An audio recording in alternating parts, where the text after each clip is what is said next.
Shark Frenzy. The thing with the sunglasses is really funny.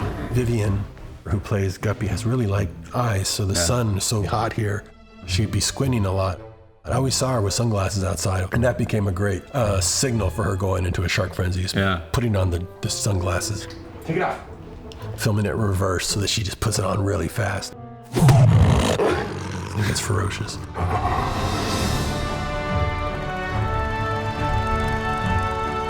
Hi, this is Robert Rodriguez, director of We Can Be Heroes. This film was made by a family, for families.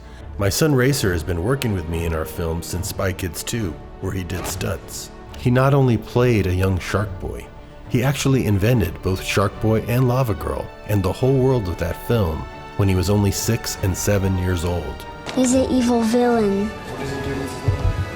His name is Mr. Electric. That's why in the credits, I called that film a Rodriguez family movie. Because like We Can Be Heroes, it too was made by a family for other families. Racer and I still write movies together, and he's produced several of my films. Here's Racer to talk about how we wrote We Can Be Heroes. Hi, my name is Racer Max, and I'm a writer-producer on We Can Be Heroes. We're going to share with you our writing process and how we overcame some of the challenges we encountered on our latest family project. We spent a whole year writing it together, kind of like as family, my dad, my siblings, and I. And at first it was really fun because we just kept coming up with ideas to make each other laugh. So like, our hero kid whose power is he's stuck in slow motion all the time. Or a kid who can morph his face even into you. Or rewind guy. Yeah, rewind. Fast forward person then. Yeah, superhero grandma who trains all the kids. After we came up with all these ideas, we started organizing them into a story using one of our favorite writing tools, blank index cards, for writing down your scenes as well as your ideas. You write down all the scenes that you have in mind, any moment that you might have in mind. It might not be very many, it might only be 5. But once you start laying them down on the floor, you start seeing the holes that are missing. Like you may have started with, Missy meeting the super kids. Well, you can't start with that, really.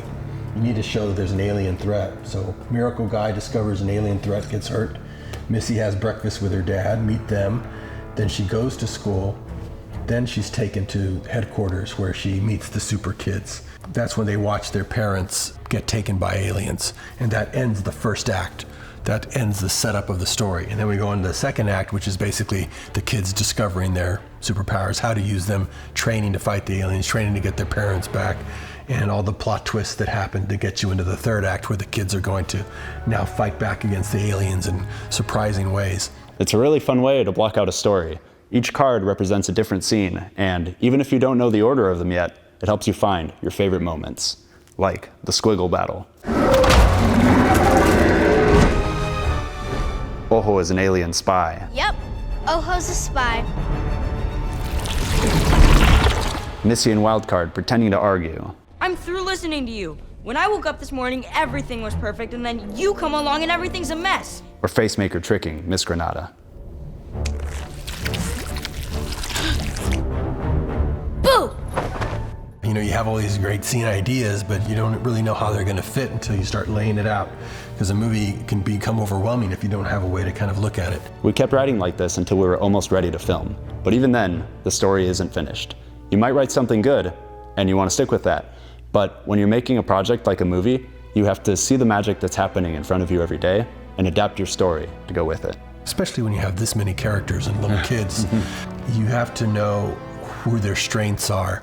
And you're not really going to know their personalities until you get to the set, because the actors bring so much to it. And we had terrific actors.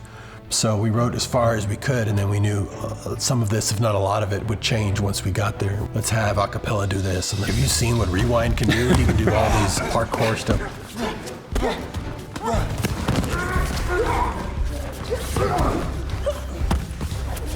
We have to work that in. Let's change the sequence to reflect that. So that's why all the characters, all the actors come off so strong, is because, we hung out with them for weeks before we started filming.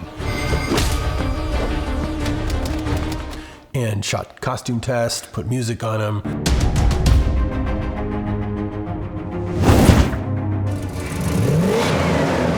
Really gave them a lot of confidence that they were playing this role to the best of their ability.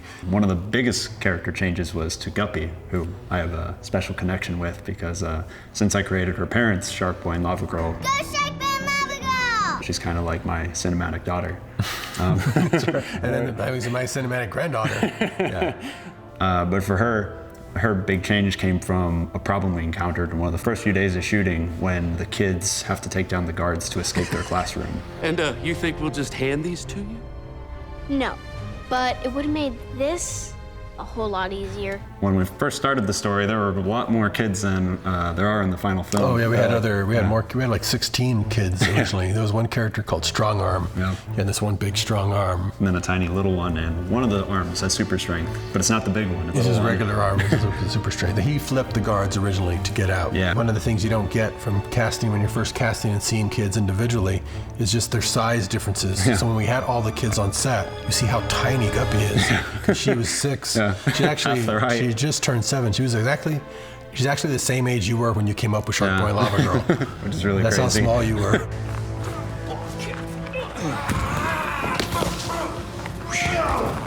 Ice. She's so tiny, we thought she should be the one to flip them. Yeah. That wasn't in the script, the shark strength. And we'll actually have the guard say, oh no, she's got shark strength. Yeah. She's got shark strength. And that got us through that scene great. But then that now has a domino effect on the rest of your card. If you make a big character change like that here, how does that affect the rest of the movie? And so that affected her character a lot. So later on in the tram scene, when she grabs the bar, you get to put a big heavy thud there because we know she has shark strength now. And then we have the scene of her meditating so that she doesn't go into a shark frenzy like her dad. Your powers are useless if you don't stay calm and focus. Go meditate. Her discovering her power isn't the problem. That's not a challenge anymore. Yeah. Because she's too powerful. So she has to meditate, which I had seen Rogue one time meditating just on the floor. This picture of him, it took years ago. He just sat on his own and was meditating on the floor. I'm glad we got to use it in this movie. A little moment from our family life. Yeah, and then when you have the moment of holding back Guppy because she's really strong. So of course you get a moment later in the story where they let her loose. Shark Frenzy. She goes into a shark frenzy. We say, that's bad. Yeah. That way later on, when they need her to be in a shark frenzy, we say, that's good, be in a shark frenzy. But again, that's all because we made that one change here that affects the rest of the script till the third act. In the final battle, we rewrote the whole scene after we saw the great design that my brother Rogue came up with. His cool design of the holes in the floor and the liquid metal pyramid, we wrote it all to reflect that. So we used the holes, the big scary holes as best we could. And that's how we came up with Guppy's big liquid metal shark she makes at the end, and she makes it out of the pyramid. So again, you couldn't have known that until you were there. Yeah, I couldn't have known any of that. Of course, it's easy to say now, but back when we were doing it, it was really tough work. Dad and I would be there typing at the speed of light, because the scene we were changing was the one we were shooting that day. We'd be talking about the scenes, making little drawings to see, okay, with these 11 kids, who's gonna stand where, say what when, figure this all out. Yeah, you can't live with the original version once you see the actors that you have in the sets. So every night when we'd come look at the next day's work, we go, oh, we can't have that happen anymore. That's not strong enough. Yeah. Even though storytelling can be challenging, what I love most about it is that it doesn't take anything more than index cards and some dedication to make a story. There's nothing stopping you from taking the time to write a story and making it happen. All you have to do is start. I'm Racer Max. Thank you for watching.